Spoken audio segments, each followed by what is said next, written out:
To the next question now, which is how are you going to boost local employment and attracting businesses to our area? And we'll go to Nathan this time. Right. So the main thing that us as Libertarians we believe when it comes to local employment and attracting business is that the council should really be as hands-off as possible. Business knows business, we don't. Simplifying the council so that less of a budget is needed is something that, on a longer scale would be something we consider so that less rates and taxes are needed because at the end of the day, if businesses are paying less money, they have more to grow and improve.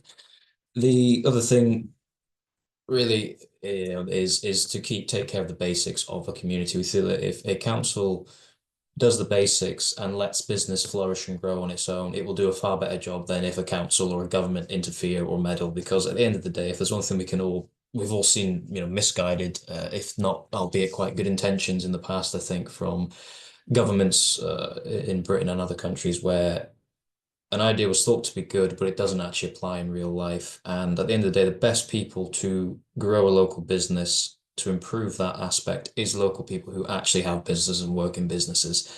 I don't think it's particularly something that a council should have a huge amount of policies and ideas about. I think the best thing to do is try to simplify, reduce the taxes and the business rates, take care of the basics, infrastructure, things like that, education, take care of them, do as good a job as you can on them, and then let the individuals in that community grow and develop themselves and become sort of just a much stronger center. A community that's stronger is always going to do better, I think, in that terms. So I think, yeah, that would be my answer to that would be just simplify the council, take less from the businesses, let them grow and flourish on their own, and less interference and meddling and red tape, I think, would be my answer.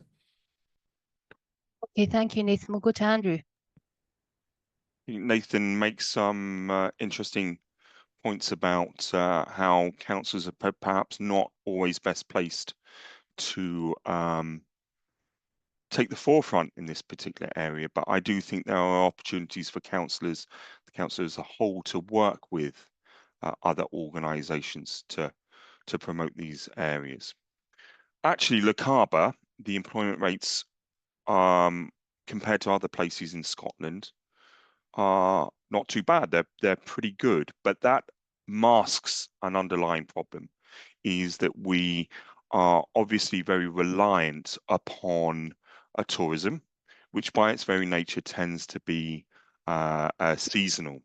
And also because we have such a vibrant tourism market, providing jobs quite often means that it masks skill shortages in the area.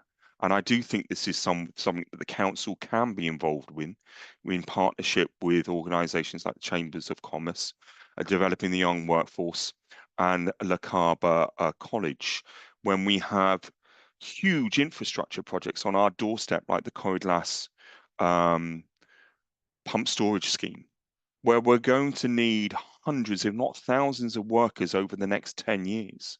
And quite often what happens with employers like that is that they bring the workers in from outside, they house them in temporary camps, and we see no great economic or employment benefit. And I do think the council should be advocating that we have more vocational courses offered here locally that are tailored to employers' needs. Otherwise, SSEN will struggle to recruit a local workforce, and we will not see the benefit within the local employment market. Taking up Nathan's point about business rates, well, if only that was within the power of the council, because our business rate scheme is governed by a central government, although the council does have the discretion to offer rate relief. What I would like to see the council to do is to think out of the box and advocate other things, and lobby governments, both UK and Westminster, for a new rural region deal. We've had the city region deal, which inevitably was focused on Inverness, but a rural region deal with a concentrating on infrastructure and jobs, and maybe also a rural enterprise zone. The NMI Firth is going to benefit from the tax incentives for the green port. What about a rural enterprise zone that would see special treatment for businesses, particularly startups, here on the West Coast? Thanks, Andrew. We'll go to Rebecca. So Bill Clinton used to say it's the economy stupid, and it is. But actually, sometimes we need to think about what are the things that are restricting the economy. And sometimes I think we miss an obvious one. And I'm actually going to say childcare.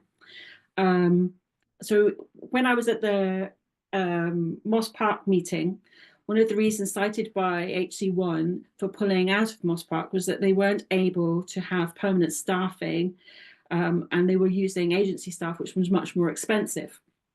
And if you're actually talking to mothers on the doors, they're talking about how actually childcare makes it prohibitive for them to go back to work.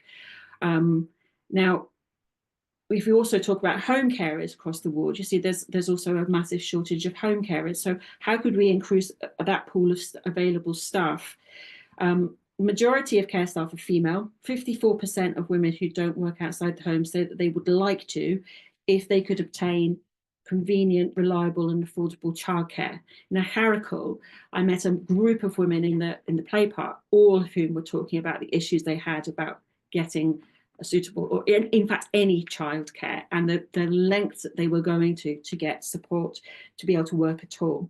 Now, the Women's Budget Group said that a 2% investment in GDP in public care in the UK would create almost as many jobs for men as in construction, but 4 times as many for women, reducing the gender employment gap. So that transferring of childcare from a mainly unpaid, feminised and invisible form of labour to a paid workforce is actually a virtuous circle.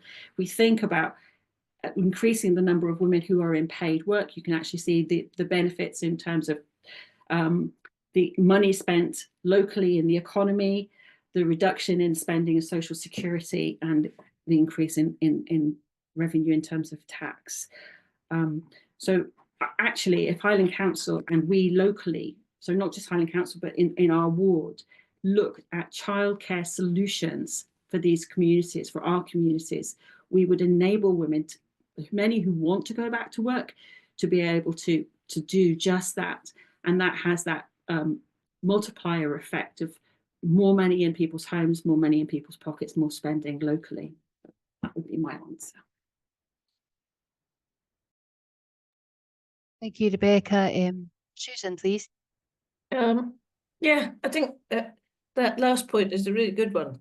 Be a great way to boost people getting back into work. I think, as Andrew says, you know, we're dreadfully dependent on tourism. And while you try and make that the best you can, it often ends up being fairly low-skilled jobs for people.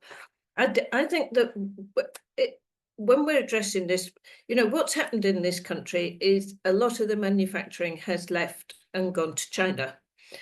And it always feels to me like this is madness.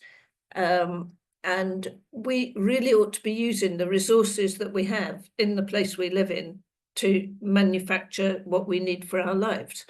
And we've got enormous resources in terms of energy and wood, and we've got the potential for growing food. It always seems to me crazy that we virtually drive practically all the food we eat comes up the A82, and if the A82 was cut, we'd all starve to death, you know.